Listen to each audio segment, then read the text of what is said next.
Ever get the feeling that corporations kind of have their thumbs on the scale when it comes to America?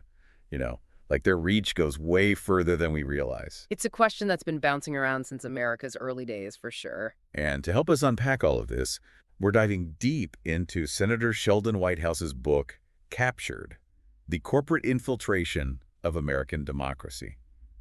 Gotta say, that title doesn't mess around. Straight to the point. And Senator Whitehouse's perspective is especially interesting because as a sitting senator, he's right there in the thick of it, seeing how these power dynamics actually play out. Yeah, he's basically got a VIP pass to the machinations of the whole system. So where do we even start unpacking something as huge as corporate influence? Well, to really wrap our heads around it, I think we need to take a little trip back in time. I mean, to understand just how deep these roots go, we got to go back to the Founding Fathers. Okay, time travel it is. Now, when I picture the Founding Fathers, I think declarations, constitutions, not exactly Fortune 500 companies. Exactly. See, the Founding Fathers, they were really careful about giving corporations too much power. The way they saw it, corporate rights, those are super limited, nothing like what we see today. So back then, there were actually hard and fast rules about what corporations could and couldn't do. Oh, totally. Early corporate charters, those were like super strict. They were seen as privileges, not rights, and they came with a whole laundry list of conditions. For example, corporations often couldn't own stock in other companies, and they were usually only allowed to exist if they were serving a specific public need, like building a road or a canal or something. Wow, okay. So how did we go from that, with all those rules, to where we are now? Well, picture those early restrictions like a big dam holding back a raging river, right? And for a while, it works. But time goes on, the pressure builds, and little cracks start to show. Think about Standard Oil, John D. Rockefeller's empire. Even way back then, building something that massive, well, it took some serious legal maneuvering to get around the rules about corporations. Legal maneuvering, so they were already finding loopholes, pushing the boundaries, even back then. Oh, yeah. And when America hit the Gilded Age, those cracks, they turned into gaping holes. Industry was exploding, corporations were getting super powerful, and everyday people, they were getting nervous. Yeah, I can imagine. Huge economic growth, but with a side of massive inequality. Exactly. And this is when Supreme Court Justice John Harlan, who saw this power grab up close, he issues this really stark warning. He said that people were afraid that too much power in the hands of corporations would lead to, and I quote, another kind of slavery. Another kind of slavery. It's a Oh. chilling thought. Talking about a powerful statement. Yeah. So did anyone try to, put the brakes on this corporate power grab? Well, that's where our trust-busting president, Teddy Roosevelt, comes in. Roosevelt, he saw how dangerous this unchecked influence was, especially when it came to elections. Right, corporations using their money to basically buy political power. Exactly. And one of his biggest wins was getting the Tillman Act passed in 1906. That banned corporations from giving money directly to political campaigns. That must have shaken things up, right? It was a huge first step, at least trying to level the playing field. But we'll see, corporate America, they're a resourceful bunch, always finding a way. This is just the tip of the iceberg. Oh, we're just getting started. It's like they say, right, Yeah. where there's a will, there's a way, especially when we're talking big corporations. And the Powell memo, this is where things get really interesting. Remember, we mentioned it earlier. Yeah, sounds like a turning point. Huge turning point. Picture this, 1971, a corporate lawyer, this guy Lewis Powell, who actually ends up on the Supreme Court later, he writes this memo, and it basically becomes the playbook for how corporations grab even more power. A playbook. Okay, that sounds kind of ominous. What was so special about this memo? Well, Powell, he says, just lobbying, whispering in lawmakers' ears, not enough. He lays out this whole grand plan, way more sophisticated, for corporations to basically tilt the entire playing field in their favor. So we're not just talking influencing laws anymore, but like the whole system. Bingo! Powell's memo is talking about influencing the courts, universities, think tanks, even public opinion. The goal, make sure corporate interests are woven into the fabric of American life, every single thread. Well, okay, that is next level. Like they're playing chess and everyone else is stuck with checkers. And here's the kicker. Powell, when he gets on the Supreme Court, he actually puts a lot of these ideas into action. There's this landmark case, First National Bank of Boston v. Bilotti, and guess who writes the majority opinion? Powell. Powell. Okay, I got to be honest, legal cases, not really my thing. Give me the SparkNotes version. What made the Bilotti case so important? It basically opened the floodgates for corporations to spend tons of money on politics. Powell, he argues that corporations, they've got free speech rights too, just like people. And that includes spending cash to influence, well, political speech. So basically now corporations can just throw money at elections and call it free speech. Pretty much. It was huge, and it set the stage for even bigger rulings down the line, like Citizens United, which basically cemented this whole idea that corporations have the same rights as people when it comes to political spending. And this is where we start to see that whole corporate takeover thing becoming scarily real, right? Totally. It's like this slow creep. The parts of the system that are supposed to keep things in check, the courts, regulatory agencies, even the media, they all start getting influenced more and more by corporate interests.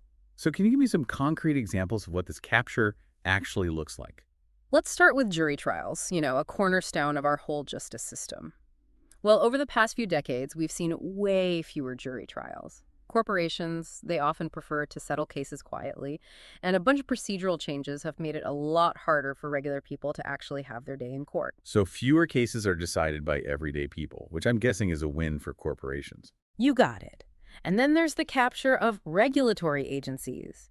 Those are the government groups whose whole job is to keep an eye on industries, protect the public, right? But when those agencies get too cozy with the very industries they're supposed to be regulating. That sounds terrifying. Got any real-world examples of that? The Bellingham pipeline explosion back in '99, it was a disaster waiting to happen. Basically, a bunch of regulatory failures, and a lot of people point to the influence of the oil and gas industry as a big reason why. The result, a pipeline explodes, and 2 young boys are killed. Oh, that's awful. It really drives home that this isn't just some abstract political debate.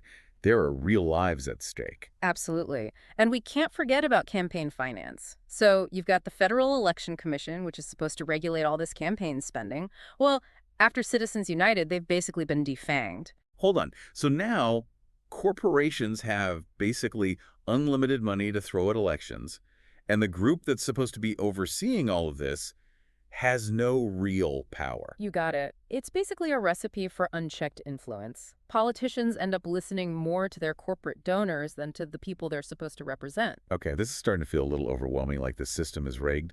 Makes you wonder if anything can really change. It's a fair point, but the first step is knowing how the game is played. And speaking of how the game is played, there's this other side of corporate influence I think you'll find pretty wild, the art of manufacturing doubt. Manufacturing doubt. Okay, now that sounds straight up shady. Tell me more. So we're talking about corporations, like actively trying to make people unsure about important stuff. How does that even work? It's actually pretty calculated. Think of it like a 3-part plan, right? Part 1, they create what you could call counterfeit science. Basically, they'll pour money into funding studies and research that seem to contradict, the accepted science on an issue. So creating their own facts to muddy the waters. Exactly. It's all about creating the illusion of a debate, even when the vast majority of scientists agree on something. Then, part 2 of the plan, front groups. These are organizations with fancy names that sound legit, but they're really bankrolled by corporations to push a specific agenda. Oh, so it seems like it's coming from like a grassroots movement, but it's really just corporate interests in disguise. You got it. They want to make it look like there's all this public outrage against a certain policy, when really it's often just a few powerful corporations behind it all. And then the final part of the plan, part 3, is the money trail. Or should I say, the lack of one. They make it almost impossible to trace the money back to the corporations funding these operations. Wow, it's like something out of a spy movie. Okay, but do you have a real-life example of this denial machine actually doing its thing? Oh, absolutely. The climate change denial campaign is a classic example and one of the best documented. We're talking about fossil fuel companies, folks. We've now got internal documents from companies like ExxonMobil that show they knew about the dangers of climate change way back decades ago, yet they pumped millions into funding research to discredit the science, set up these front groups to fight climate action, the whole 9 yards. It's incredible, really. They knew the truth, but actively worked to bury it. Which makes me think, what about the media in all of this? Shouldn't they be the ones calling this stuff out? Well, you'd hope so, right? But unfortunately, some media outlets, they end up part of the problem. Sometimes it's bias, sometimes it's just not having the resources to really dig deep into these complex networks. Senator Whitehouse actually calls out the Wall Street Journal's editorial page specifically in his book. Right, and it's a really interesting case. You see, the Wall Street Journal, their actual news reporting, they've often acknowledged climate change is real, that it's a serious problem. But their opinion section, they downplay the issue constantly, criticize anyone who wants to do something about it. It really shows how corporate influence can worm its way into different parts of the media, shape the conversation. Wow, it's like two completely different realities side by side. So where does this leave us? If these huge corporations are calling the shots from the shadows, influencing the courts, the agencies, even the media, do we even stand a chance? That's a million-dollar question, right? Yeah. But we can't give up, and we're not powerless. One of the most worrying examples of corporate influence, at least to me, is what's happened with the Republican Party. Yeah, can't avoid that elephant in the room. Mm. How do you see corporations playing into that? Let me ask you this. How can just one industry, the fossil fuel industry, effectively silence an entire political party on something as massive as climate change? It really goes to show the power of lobbying, of campaign donations, of knowing that if you step out of line, you'll get crushed by well-funded opposition. You're talking about those bare-knuckle tactics used by groups like the Koch network, right? Right. Basically telling Republicans, toe the line on climate change, or we'll come after you in the next election. Exactly. It has this chilling effect where even folks within the party who get it, who know it's a problem, they're too scared to speak up, to actually take action, because they know there will be repercussions. So it's carrots and sticks, reward those who play ball, punish those who don't. It's kind of a grim picture. It's definitely concerning, but awareness is half the battle, right? And the good news is there are things we can do to fight back, reclaim our democracy. Okay, give me some hope here. What can we actually do? Well, for one, we got to tackle the root causes. Overturning Citizens United, that Supreme Court decision that opened the floodgates for corporate money in elections, that would be huge. I imagine that'll be a tough one. It's not like those who benefit from the current system are just going to roll over. True, but it's a fight worth having. And it goes beyond just one court case. It's about changing how we think about money and politics in America. We've got to stop treating corporations like they're people with the same rights as you and me. Their influence, it's got to be kept in check to protect the rights of everyday citizens. So Citizens United, big one.